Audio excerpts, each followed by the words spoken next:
today I'm going to be making sticky Korean barbecue tofu. So off of it's a recipe I got from Figs Not Pigs. My kitchen's kind of a mess, so please pardon the mess. But cooking for my mom. I'm making 2 servings. To get started out, the first instruction is to set up the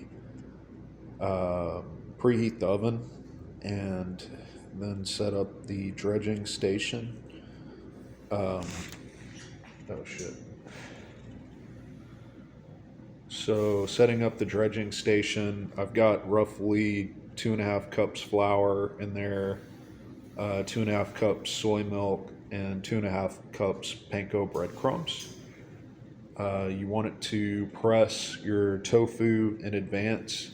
I don't use parchment paper, and it turned out good last time without the parchment paper. So. All right, so now I've got the oven preheated to 425. You can kind of see that over there. This is my pressed tofu. I got this off of Amazon for $9, and it's worked pretty well. I have another one I pressed that I put in a bag in the crisper. Usually you can press these for a couple hours, and that's fine. I usually do it overnight. If you want to make double servings and just have one press, you can take the other press one, put it in there, and it'll hold for a while. So anyway, now we're going to be breaking these up and putting them through the dredging station.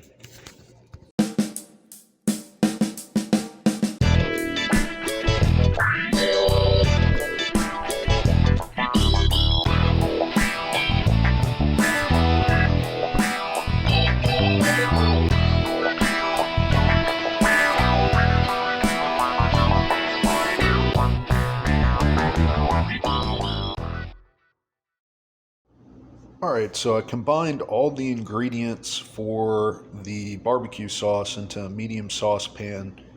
Remember, if you're doing 2, multiply by 2.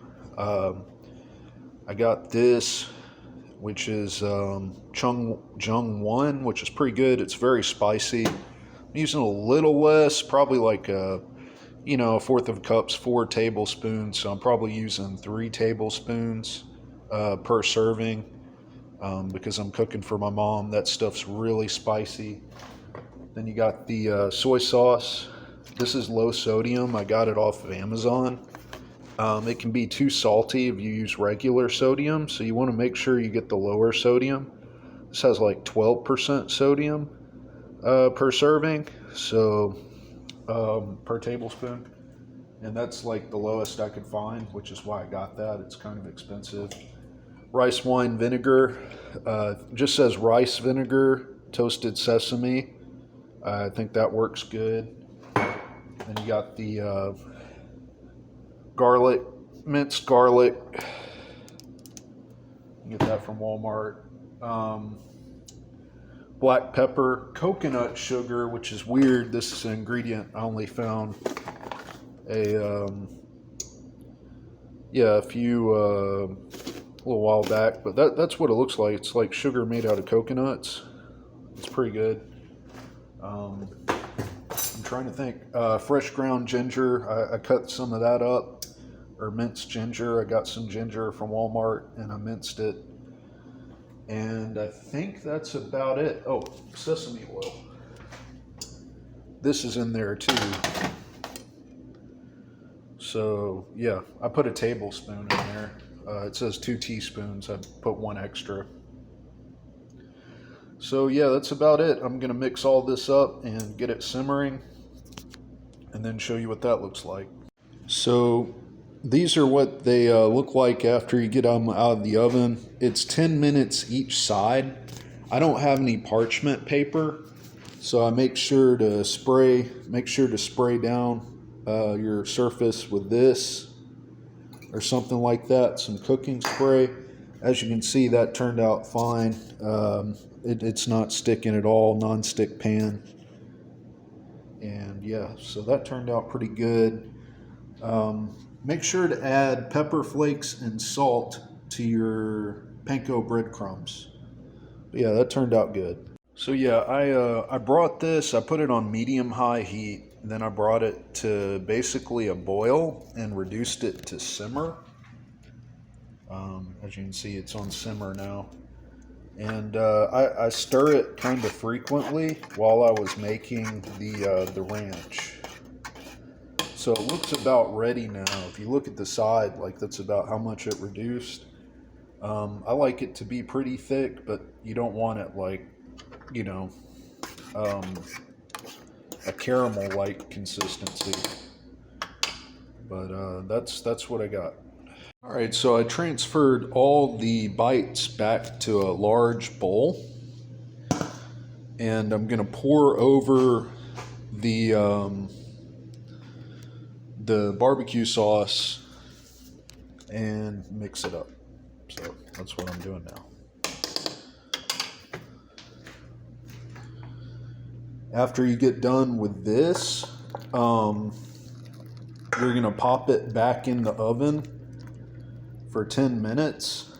So yeah, I left my oven on. Got all that there. That's a little hot to touch by hand, so I'm gonna figure out my strategy to get those mixed, and I'll show you what they look like when I put them back on the baking sheet.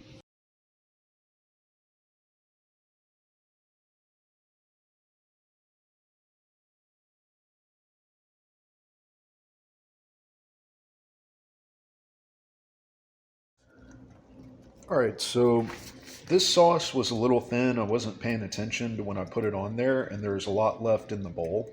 So I took the remaining sauce in the bowl, poured it back in the saucepan, and heated it on medium-high for took it to a rolling boil, then reduced it a bit, heated it on medium-high for about 5 minutes. And as you can see now, it's got more of a syrupy than liquid consistency. Honestly, a little bit thicker than this would be better, but I'm a bit pressed for time. So I'm going to pour this back over the tofu bites that are on the sheet and then put that in the oven. So got them over here now. Yeah, that doesn't look too bad. That'll stick. Like I mean, it's called sticky in the recipe, so you definitely want more of like a syrup and glaze-like consistency rather than liquid on these. And yeah, so that's about it. That's what it's going to look like when we pop it in the oven. And we're just going to put it in the oven for like 10 minutes. This is the Gachujiang ranch sauce.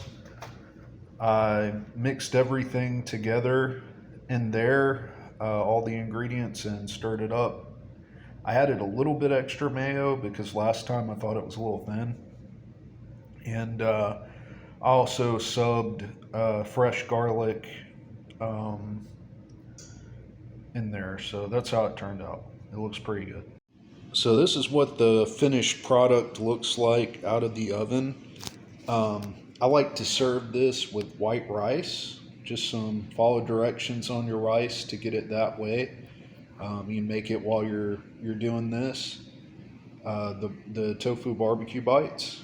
And gotta have kimchi. Whenever you have anything Korean, you gotta have kimchi. I got this Lucky Food Soul kimchi from Walmart, and it's pretty good. It's not top tier, but it's not bad either. I like it. And yeah, that's about it. It looks like it turned out pretty tasty. And of course, you'll serve the ranch over the top of it. Don't forget about your ranch. And yeah, you just drizzle that over the top. Oh, I forgot sesame seeds. So I'm going to sprinkle some sesame seeds on here, and that'll be it. So have a great day. Thanks for watching.